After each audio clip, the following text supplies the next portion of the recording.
This is Hannibal here from thehannibaltv.com with a daily wrestling news update for you on this cold Sunday here in Ottawa, Canada. Tomorrow, it's actually my birthday, along with Kenny Omega's birthday and Justin Credible's. I share birthdays with those two wrestlers. I'm sure there's more. Smackdown, for their season premiere, did a 0.6 rating with Roman Reigns and John Cena. Apparently, Billy Corgan and doesn't like certain wrestlers that Tony Khan uses. I guess Billy had done an interview where he had made some comments about quote unquote Meltzer jerk off wrestling, to which Meltzer responded, quote, "Poor Billy doesn't like Omega versus Osprey, Usos versus Owen Zane, Gunther versus Drew versus Sheamus, Danielson versus Zach, MJF versus Danielson, FTR versus Juice and Jay. Not only that, but dislikes talent in those matches. Pretty sure he'd die and go to heaven if he could get one of them on his shows," end quote. I wouldn't put all of those talent in the same category. Sheamus is a very hard-hitting wrestler. So is Gunther. Some of those guys are more leg-slapping, acrobatic wrestlers.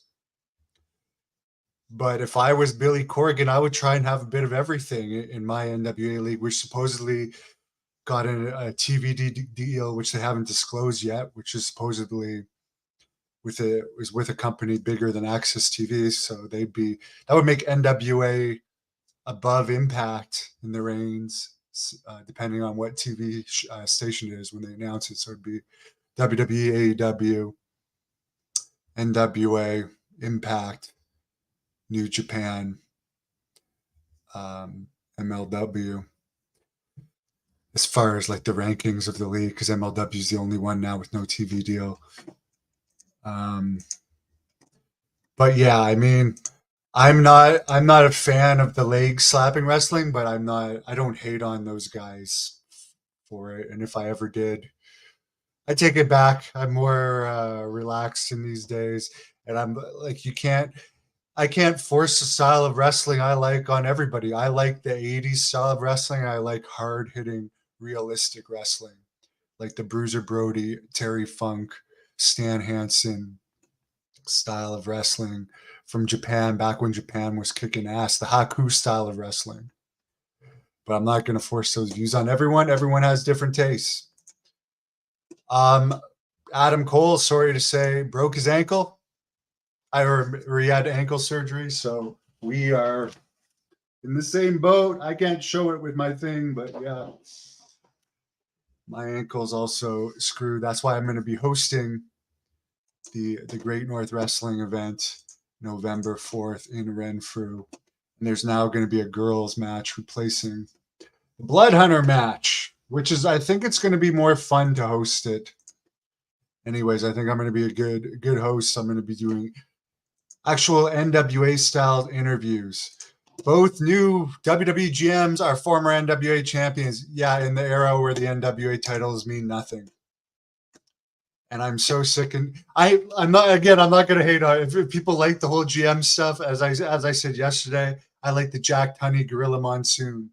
When the president made an appearance, it actually meant something.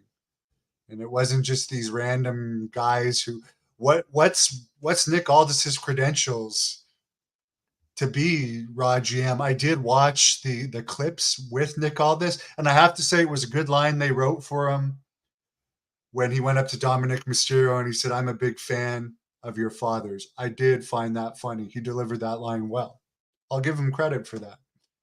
But I would like to see the days where there is no more GMs, or they at least explain who Nick Aldis is, rather than just have him walk out to no reaction, because most of the WWE fans didn't know who he was. And this is Nick Aldis. He is now in charge of the #1 TV show in all of wrestling. I did watch some clips from Collision on YouTube today. It was Christian Cage against Ryan Danielson, the main event. AEW is now reminding me a lot of WWE with how of the older WWE, like when Edge's music plays, because he has the same music as he did in WWE. I guess it's a band that he knows. And just seeing Edge and Christian and Bryan Danielson, I don't know, just reminds me so much of like another version of WWE. Apparently, there were 9,155 tickets out for this week's Raw, 3,621 tickets out for this week's Dynamite. Apparently, for SmackDown, there's 10,786 out. This is including comps. And 4,387 out for Collision. So Collision had more out than Wednesday's Dynamite. Everyone was saying how Saturday is such a bad night for wrestling. Saturday's traditionally the best night for wrestling. It's the best night to put on wrestling events for live crowds. And it's also the Saturday night main event with the twin referees was the most viewed wrestling TV show of all time. They'll never beat that rating. Brian Pillman Jr. and Gable Stevenson competed on both NXT events this week. Pillman was known by Lexus King. Apparently, according to many sources, since Triple H is now in charge of creative, that's his main job. He's mostly going to be taking care of creative. And since Vince McMahon is executive chairman, he's not going to be under the new management sticking his nose in creative as much. You know what that also means? If ratings go down under Triple H, he might be replaced. And he's not part of the family anymore. Oh my God. I wish you all the best of luck, Jack Kilby, but God bless you for giving Hardcore Steve and Bruiser another match. Only 37% of fans wanted to see another one. God bless you, man, for giving these guys a match. I hope it's worth it. I hope that they can put on a good event. And yes, they're doing a show tonight. And by the way, Parliament of Owls, who's in that picture there with Jack Kilby, the Parliament of Owls singer, they're doing a concert before the big show coming up in Renfrew on November 5th. So that's pretty exciting stuff indeed. And then, of course, I was with